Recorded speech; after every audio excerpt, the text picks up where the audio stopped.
കേരളത്തിലെ 1000-ഓളം വരുന്ന നാട്ടാനക്കൂട്ടത്തിലെ ഇളമുറത്തമ്പുരാക്കന്മാരിൽ ഉയരം കൊണ്ട് ഒന്നാമൻ. അതാണ് പുത്തൻകുളം അനന്തപത്മനാഭൻ. 10 അടിയോളം ഉയരം, പ്രായം 30-നോടടുത്തും.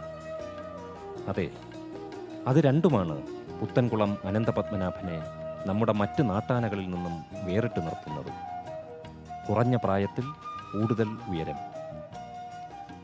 പുത്തൻകുളം അനന്തപത്മനാഭൻ എന്ന ഈ യുവകേസരി മലയാളിയുടെ ആനക്കമ്പത്തിന് തൻ്റെ ഉയരപ്പെരുമ കൊണ്ട് പുതിയ മാനങ്ങൾ നൽകുകയും പുതിയ ഭാഷ്യങ്ങൾ ചമയ്ക്കുകയുമാണ്. തിരുവിതാംകൂറിൻ്റെ മണ്ണിലെ ഏറ്റവും ഉയരമുള്ള 2 ആനകളിൽ ഒന്ന് എന്ന സവിശേഷതയും അനന്തപത്മനാഭന് സ്വന്തമാണ്. കൊല്ലത്തിനടുത്തുള്ള പാരിപ്പള്ളി പുത്തൻകാവ് ഷാജിയുടെ സ്വന്തവും അഭിമാനവുമാണ് അനന്തപത്മനാഭൻ.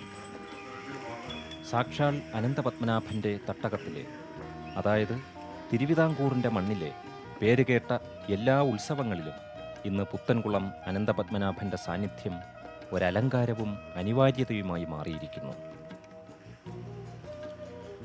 ഉയരപ്പെരുമ കൊണ്ട് ആരെയും മോഹിപ്പിക്കുന്ന അനന്തപത്മനാഭനെ എല്ലാ ലക്ഷണങ്ങളും തികഞ്ഞ ഗജരാജൻ എന്ന് വിശേഷിപ്പിക്കാനാവില്ല. ആകാരപ്പെരുമയുമായി താരതമ്യം ചെയ്താൽ തെല്ല് നീളക്കുറവുള്ള തുമ്പിക്കൈയും കീഴ്ക്കൊമ്പനാണെന്ന വസ്തുതയും ലക്ഷണ പിടിവാശികളിൽ നിന്നും തെല്ലകലം പാലിക്കുവാൻ അനന്തപത്മനാഭനെ നിർബന്ധിതനാക്കുന്നു. ഒരു കൊമ്പിന് അകത്തോട്ടൊരു ചായവുണ്ട്. പക്ഷേ ഇതുകൊണ്ട് തന്നെ ആനകളിലെ ദൈവമായ ഗുരുവായൂർ പത്മനാഭനുമായി സാദൃശ്യം തോന്നുന്നതും സ്വാഭാവികം. അനന്തപത്മനാഭനെ ചിത്രീകരിക്കുന്നതിനായി ഞങ്ങൾ പുത്തൻകുളത്തെത്തുമ്പോൾ ആനയെ മദപ്പാടെന്ന നീരുകാലം കഴിഞ്ഞ് അഴിച്ചിട്ട് 1 മാസം തികയുന്നതേ ഉണ്ടായിരുന്നുള്ളൂ. പ്രശ്നക്കാരായ ആനകളാണെങ്കിൽ വറ്റുനീര് എന്ന ഈ ഘട്ടവും ഏറെ അപകട സാധ്യതയുള്ളതാണ്.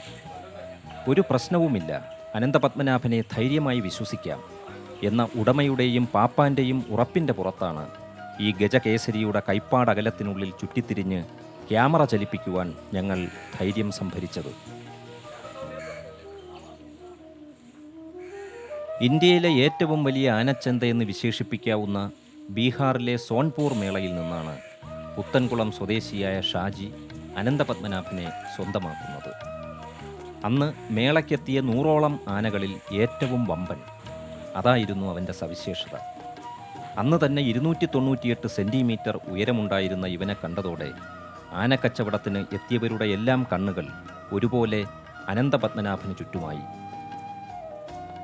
ഇങ്ങനെ ഒരു ആനച്ചന്തം യാദവന്മാരുടെ നാട്ടിൽ എല്ലാം തികഞ്ഞു നിൽക്കുന്നുണ്ട് എന്ന് ഒരാന ബ്രോക്കർ മുഖേന അറിഞ്ഞ നിമിഷം തന്നെ ഷാജി ചോദിച്ച ലക്ഷങ്ങൾ എണ്ണിക്കൊടുത്ത് കച്ചവടം ഉറപ്പിക്കുകയായിരുന്നു.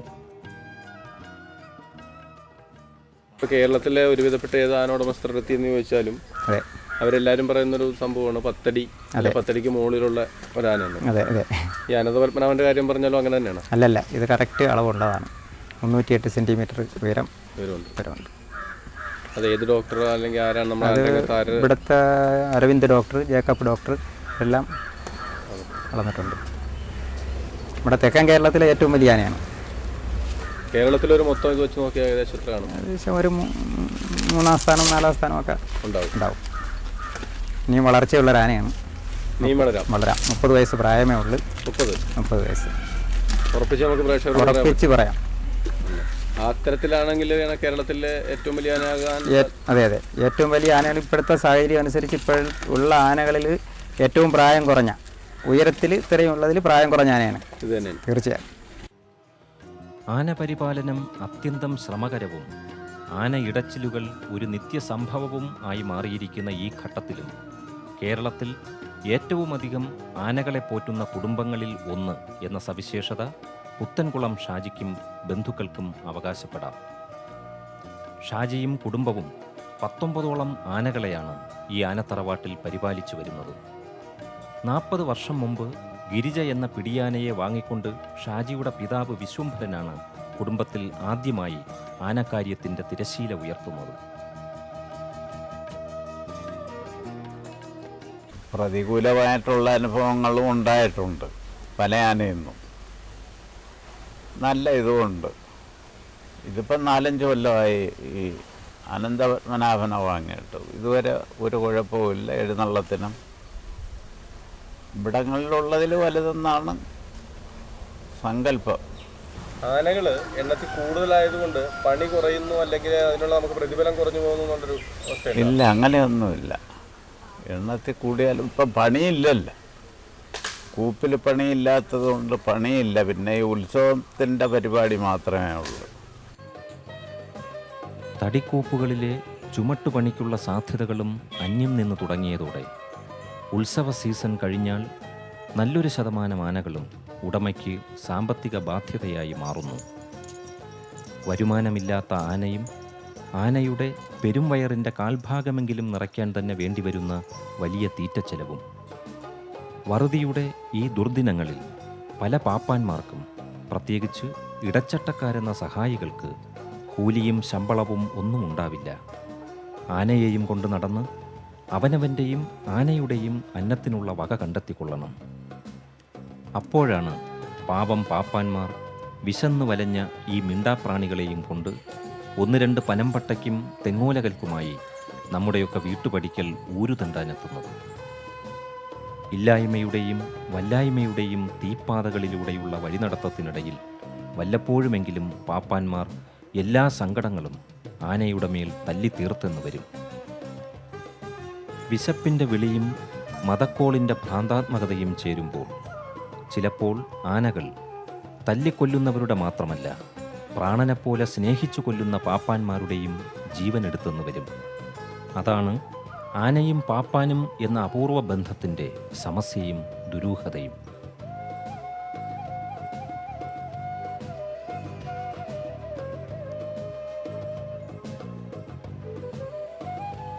കേരളത്തിൻ്റെ വർദ്ധിച്ചു വരുന്ന ടൂറിസം സാധ്യതകൾക്കനുസൃതമായി ആന പരിപാലനത്തെ വഴിതിരിച്ചു വിടാനുള്ള വേറിട്ട പാതയിലാണ് അനന്തപത്മനാഭൻ്റെ ഉടമയും അദ്ദേഹത്തിൻ്റെ ആനകളും. ദൈവത്തിൻ്റെ സ്വന്തം നാട് കാണാനെത്തുന്ന വിനോദസഞ്ചാരികൾക്കായി ഇവിടെ എലിഫന്റ് സഫാരി സംഘടിപ്പിക്കുന്നു. ആനപ്പുറത്തേറിയുള്ള ഊരുചുറ്റലിന് കോവളത്തും വർക്കലയിലും എത്തുന്ന വിനോദസഞ്ചാരികളിൽ നിന്നും ടൂർ ഓപ്പറേറ്റർമാരിൽ നിന്നും നല്ല പ്രതികരണമാണ് ലഭിച്ചു വരുന്നത്. ആനകൾക്ക് അല്ലലില്ലാതെയും കനത്ത ജോലിഭാരമില്ലാതെയും അവയുടെ അന്നന്നത്തെ അപ്പത്തിനുള്ള വക കണ്ടെത്താൻ കഴിയുന്ന ഈ രീതി കേരളത്തിലെ മറ്റ് ആന ഉടമകൾക്കും മാതൃകയാക്കാവുന്നതാണ്. പക്ഷേ ആന സഫാരിക്കെത്തുന്ന വിനോദസഞ്ചാരികൾ ഒരിക്കലും നിരാശരായി മടങ്ങേണ്ടി വരുന്ന സാഹചര്യം ഉണ്ടാകരുതെന്ന് മാത്രം. അതിനാൽ ഷാജിയുടെ ആനത്താവളത്തിൽ എല്ലായ്പ്പോഴും പരിശീലനം സിദ്ധിച്ച ഒരു കൂട്ടം ആനകൾ സഫാരിക്ക് തയ്യാറായി നിൽപ്പുണ്ടാവും.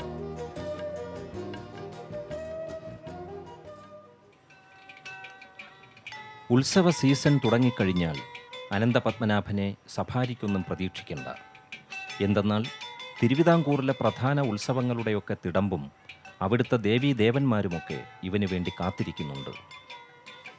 2 വർഷം മുമ്പ് ചങ്ങനാശ്ശേരി ഇത്തിത്താനം ഗജമേളയിൽ കേരളത്തിലെ ഏറ്റവും ഉയരപ്പെരുമയും തലയെടുപ്പുമുള്ള ഗജരാജാക്കന്മാരായ കണ്ടംപുള്ളി ബാലനാരായണൻ, തെച്ചിക്കോട്ടുകാവ് രാമചന്ദ്രൻ, മംഗലാംകുന്ന് കർണൻ എന്നിവരോട് ഒപ്പത്തിനൊപ്പം നിന്ന് പൊരുതിയാണ് അനന്തപത്മനാഭൻ ആദ്യം ജനശ്രദ്ധ ആകർഷിച്ചത്. 30കളിലേക്ക് കടന്നിട്ടേയുള്ളൂ അനന്തപത്മനാഭൻ. ഓരോ മതപ്പാടുകാലം കഴിയുമ്പോഴും ഇവൻ വളർന്നുകൊണ്ടിരിക്കുന്നു. നല്ല വളർച്ചയുള്ള ആന ഓരോ നീരുകാലം കഴിയുമ്പോഴും 2 ഇഞ്ച് വരെ വളരാമെന്നതാണ് വിദഗ്ധ അഭിപ്രായം. എറണാകുളം ജില്ലയിലെ വടക്കൻ പറവൂരിനടുത്തുള്ള ചക്കുമരശ്ശേരി ക്ഷേത്രത്തിലെ ആനകളുടെ തലപ്പൊക്ക മത്സരം ഏറെ പ്രശസ്തമാണ്. മംഗലാംകുന്ന് കർണൻ കുത്തകയാക്കി വച്ചിരിക്കുന്ന ഇവിടുത്തെ കിരീടത്തിൽ മുത്തമിടാൻ ഓരോരോ കാലത്തും ഓരോരോ ഗജകേസരിയെയാണ് എതിർവിഭാഗം രംഗത്തിറക്കാറുള്ളത്. പലരും തോറ്റുമടങ്ങിയ ആ തട്ടകത്തിൽ കർണനോട് കൊമ്പ് കോർക്കുവാൻ പോന്ന ഗജവീരന് വേണ്ടിയുള്ള സംഘാടകരുടെ അന്വേഷണം അനന്തപത്മനാഭനിലാണ് പോയ വർഷം എത്തി നിന്നത്. തീപാറിയ മത്സരത്തിൽ അനന്തപത്മനാഭൻ അവസാനം വരെ കട്ടയ്ക്ക് പിടിച്ചതുമാണ്. പക്ഷേ അവസാന നിമിഷം എതിർവിഭാഗത്തിലെ ഒരു കുതന്ത്രജ്ഞൻ ഒപ്പിച്ച പൂഴിക്കടകനിലാണ് അനന്തപത്മനാഭൻ്റെ കാലിടറിയത്. തൃശ്ശൂരിലെ എഴുന്നള്ളിപ്പ് എന്ന് പറഞ്ഞാൽ കുറച്ച് കൂടുതൽ സമയം ആനകളെ എഴുന്നള്ളിക്കും. നമ്മുടെ തെക്കൻ കേരളത്തെ സംബന്ധിച്ചിടത്തോളം ഒരു 4 മണിക്ക് ആനകളെ എഴുന്നള്ളിപ്പിന് വെച്ച് കെട്ടിയാൽ ഒരു 8-9 മണിക്കകം ആ പരിപാടി തീർന്നിരിക്കും. അതുപോലെയല്ല വടക്കോട്ട് മാറും തോറും തൃശ്ശൂർ, എറണാകുളം സൈഡിലെ എഴുന്നള്ളിപ്പിൻ്റെ സമയം കൂടുതലാണ്. എഴുന്നള്ളിപ്പ് സമയം കുറയ്ക്കണം തന്നെ. നമ്മുടെ തെക്കൻ കേരളത്തിൽ ഇതിലെ സമയത്തിൽ വലിയ കുഴപ്പമില്ല. വടക്കോട്ട് എഴുന്നള്ളിപ്പിൻ്റെ സമയം കുറയ്ക്കണമെന്നാണ് നമ്മുടെയൊക്കെ അഭിപ്രായം. 75ഓളം ഗജവീരന്മാരെ പങ്കെടുപ്പിച്ചുകൊണ്ട് ചേർത്തലയിലെ പാണാവള്ളി അരയങ്കാവിൽ നടന്ന ഗജമേളയിലും പ്രധാന തിടമ്പേറ്റിയത് അനന്തപത്മനാഭനായിരുന്നു.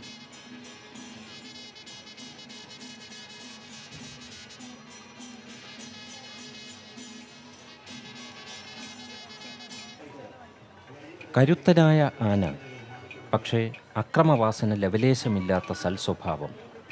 അതാണ് പുത്തൻകുളം അനന്തപത്മനാഭനെ തെക്കൻ കേരളത്തിലെ ഉത്സവ നഗരികളിലെ പ്രിയഭാജനമാക്കി മാറ്റുന്നത്.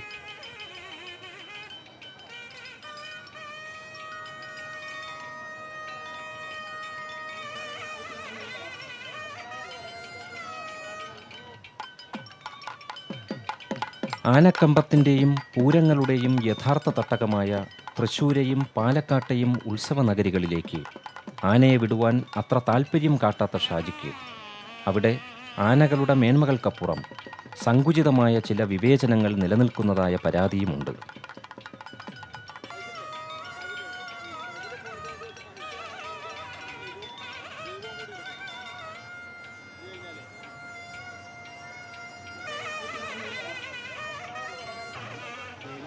നെടുംകുന്നം സ്വദേശി പ്രദീപാണ് പത്മനാഭൻ കേരളത്തിലെത്തിയത് മുതൽ വർഷങ്ങളായി 1-ാം പാപ്പാൻ.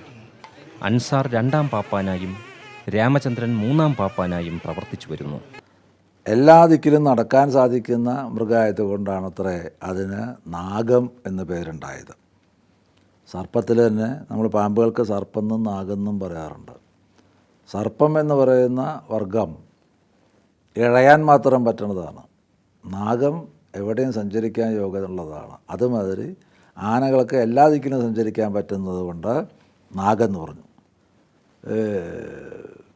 ഉറക്ക ശബ്ദിക്കാൻ പറ്റുന്നത് കൊണ്ട് അതിന് ഗജം എന്ന് പേരുണ്ടായി. ബ്രഹ്മാവിൻ്റെ കയ്യിൽ നിന്നുണ്ടായത് കൊണ്ട് ഹസ്തി എന്ന പേര് പറഞ്ഞു. ശത്രുക്കളെ തടുക്കുന്നത് കൊണ്ട് വാരണം എന്ന പേര്. നടക്കുമ്പോൾ വഴിയെ പതുക്കെ പതുക്കെ മർദ്ദിക്കും, അല്ലെങ്കിൽ ഉറക്കെ, അതുകൊണ്ട് മാതംഗം എന്ന പേര് വന്നു. ആനകളെപ്പോലെ ഇത്രയധികം പേരുകളും പര്യായ പദങ്ങളുമുള്ള മറ്റൊരു ജീവിവർഗവും ഭൂമിയിലുണ്ടാവില്ല. ആന എന്തു ചെയ്താലും എങ്ങനെ ഇരുന്നാലും അതുമായൊക്കെ ബന്ധപ്പെടുത്തി പര്യായ പദങ്ങൾ ഉണ്ടാവും. ആന എന്ന മൃഗത്തോട് മനുഷ്യർക്കുള്ള അനിതര സാധാരണമായ ആകർഷകത്വവും മമതയും തന്നെയാണ് ഇതിനെല്ലാം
ഒരു 5 വർഷം കൂടെ ഈ നിയമം ഉണ്ടെന്നുണ്ടെങ്കിൽ ആനകളെ നമ്മുടെ ക്ഷേത്രങ്ങളിലേക്ക് വളരെ അപൂർവമായിട്ടേ കിട്ടുകയുള്ളൂ. അപ്പോൾ ഈ ക്ഷേത്രങ്ങളുടെ ഉത്സവ പരിപാടിയൊക്കെ എത്ര ആന ഉണ്ടെങ്കിലും തികയുന്നില്ല, ഇപ്പോഴുള്ള ആനകളെ തികയുന്നില്ല. അപ്പോൾ ഒരു 5 വർഷം കൂടെ കഴിയുമ്പോഴത്തേക്ക് സാധാരണ നാട്ടാനകൾ ഒരു 8ഉം 10ഉം ഒക്കെ വർഷം തോറും ചരിയുന്നുണ്ട്. അപ്പോൾ അതിന് പകരമായിട്ട് ആ ഉടമസ്ഥർക്ക് ആനയെ കിട്ടാനുള്ള ഒരു മാർഗ്ഗവുമില്ല. ഉള്ള ആനകൾക്ക് വില കൂടുകയും ചെയ്യും, ആരും കൊടുക്കത്തുമില്ല നല്ല ആനകളെ. അപ്പോൾ ഈ പഴയ ഈ ആന പ്രേമികളുണ്ട്, പ്രേമികളായിട്ടുള്ള ആന ഉടമസ്ഥന്മാരുണ്ട്, അവർക്ക് ആനയെ മേടിക്കുന്നതിനുള്ളൊരു സൗകര്യം കുറഞ്ഞിരിക്കും. വെളിയിൽ നിന്ന് ആന വന്നുകൊണ്ടിരിക്കുകയാണെങ്കിൽ ആ ഒരു ബുദ്ധിമുട്ട് കുറയും നിയന്ത്രണമായിട്ട്. ഇന്ന് പുത്തൻകുളം ഷാജിയുടെ അഭിമാനവും ഒരളവോളം സ്വകാര്യ അഹങ്കാരവുമായ അനന്തപത്മനാഭൻ ഒരിക്കൽ ബീഹാറുകാരനായ മഹിപാൽ യാദവിന് അച്ഛൻ വാങ്ങിക്കൊടുത്ത സമ്മാനമായിരുന്നു. ഡിഗ്രി പരീക്ഷയിൽ റാങ്ക് വാങ്ങിയതിന് പാറ്റ്നയ്ക്കടുത്തുള്ള മഹിപാൽ യാദവിന് അച്ഛൻ സമ്മാനമായി നൽകിയത് ഒരാനക്കുട്ടി.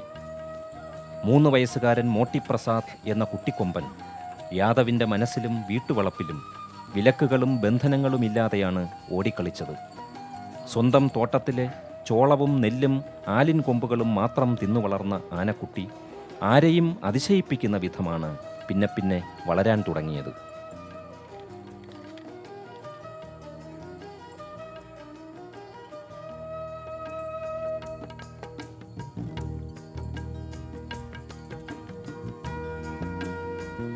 കുട്ടിക്കൊമ്പനോടൊപ്പം ആദ്യം മുതൽ കൂടെയുണ്ടായിരുന്ന പാപ്പാൻ ഷംഷേർ അലിയുടെ കൈനീട്ടിയാലും എത്താത്ത വിധം അവൻ വളർന്നു. ബാലമുടയും കഴിഞ്ഞ് ആന കാര്യമായ മതപ്പാടിൻ്റെ ലക്ഷണങ്ങൾ കാട്ടിത്തുടങ്ങിയതോടെയാണ് മനസ്സില്ലാ മനസ്സോടെയാണെങ്കിലും മഹിപാൽ യാദവ് തൻ്റെ മുന്നാമോട്ടിയെ കൈവിടുവാൻ തയ്യാറായത്. ഉത്തരേന്ത്യയിൽ ആനകളുടെ മതപ്പാട് കാലത്തും അത് കഴിഞ്ഞാലും ആനകൾക്ക് നമ്മുടെ നാട്ടിലേതുപോലുള്ള കാര്യമായ പരിചരണവും സുഖചികിത്സകളും ഒന്നും പതിവില്ല. മതപ്പാടിൻ്റെ ഭ്രാന്തിൽ ഭക്ഷണവും വെള്ളവും എടുക്കാതെ എല്ലും തൊലിയുമാകുന്ന തൻ്റെ മുന്നാമോട്ടിയുടെ ദുരവസ്ഥ കണ്ടു നിൽക്കാൻ കഴിയാത്തതുകൊണ്ട് മാത്രമാണ് മഹിപാൽ എന്ന കോളേജ് പ്രൊഫസർ അവസാനം മോട്ടിയെ ഷാജിക്ക് കൈമാറുന്നത്. ഉത്തരേന്ത്യയിൽ നല്ലൊരു ശതമാനം ആനകളുടെ പേരും മോട്ടി പ്രസാദ്, മോട്ടിലാൽ, മോട്ടിധർ തുടങ്ങി സർവവും മോട്ടിമയമായിരിക്കും. നാട്ടിലെ പേരുകേട്ട കോളേജ് അധ്യാപകൻ്റെ ആനയായിരുന്നതിനാൽ മറ്റ് ശരാശരി ആനകളെപ്പോലെ ഇവന് നാടുനീളെ തെണ്ടാനൊന്നും പോവേണ്ടി വന്നിട്ടില്ല. ഷാജി മുന്നാമോട്ടിയെ കച്ചവടമുറപ്പിച്ചതോടെ വർഷങ്ങളായി ഇവൻ്റെ കണ്ണും മനസ്സുമായി ഒപ്പം നടന്നിരുന്ന പാപ്പാൻ ഷംഷേർ അലി ആകെ തകർന്നുപോയി. ഷാജിയുടെയും മഹിപാലിൻ്റെയും മുന്നിൽ വലിയ വായിൽ കരഞ്ഞുകൊണ്ട് ഷംഷേർ അലി തൻ്റെ മോട്ടിക്ക് വേണ്ടി ആവത് പണിപ്പെട്ടതുമാണ്. വേണമെങ്കിൽ ആനയോടൊപ്പം ഷംഷേറും വന്നോട്ടെ, അവനോടൊപ്പം ആയുഷ്കാലം നിന്നോട്ടെ എന്ന ഷാജിയുടെ വാഗ്ദാനത്തിൽ ആദ്യം ഷംഷേറിൻ്റെ മനസ്സ് തുടിച്ചു എങ്കിലും ആനയെപ്പോലെ മലയാളികളെ അത്ര വിശ്വാസമില്ലാത്തതിനാൽ ഒടുവിൽ പിന്തിരിയുകയായിരുന്നു.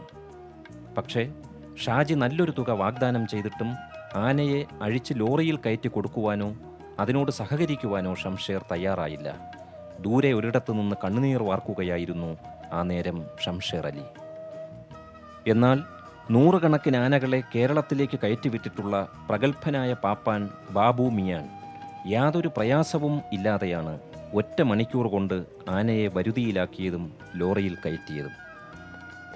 ഇന്ന് ഇവൻ മലയാള നാടിൻ്റെ സ്വന്തം അനന്തപത്മനാഭൻ. ആനക്കമ്പക്കാരായ മലയാളിയുടെ തട്ടകത്തിലെത്തിയിട്ട് ഏതാനും വർഷങ്ങളേ ആയിട്ടുള്ളൂ. അതിനാൽ തന്നെ ഇവൻ്റെ കഥകൾ പരിമിതമാണ്. ചുരുങ്ങിയ പ്രായത്തിനുള്ളിൽ തന്നെ തൻ്റെ ആകാര പെരുമ കൊണ്ട് പെട്ടെന്നൊന്നും ഒന്നിനെയും അംഗീകരിക്കാൻ തയ്യാറല്ലാത്ത മലയാളികളുടെ കണ്ണും മനസ്സും പിടിച്ചടക്കിയ ഇവൻ്റെ വീരഗാഥകൾ ഇനി കാലവും ലോകവും ചേർന്ന് വിരചിക്കാനിരിക്കുന്നതേ ഉള്ളൂ. സാക്ഷാൽ അനന്തപത്മനാഭൻ്റെ മണ്ണായ തിരുവിതാംകൂറിൻ്റെ അതിരുകളും കടന്ന് ഇവൻ്റെ പേരും പെരുമയും ലോകത്തിൻ്റെ മുഴുവൻ മനസ്സുകളിലേക്കും ആവാഹിക്കുവാൻ ഇനി ഏതാനും ഇഞ്ചുകളുടെയും വർഷങ്ങളുടെയും വ്യത്യാസം മാത്രമേ ബാക്കിയുള്ളൂ. പുത്തൻകുളം അനന്തപത്മനാഭൻ.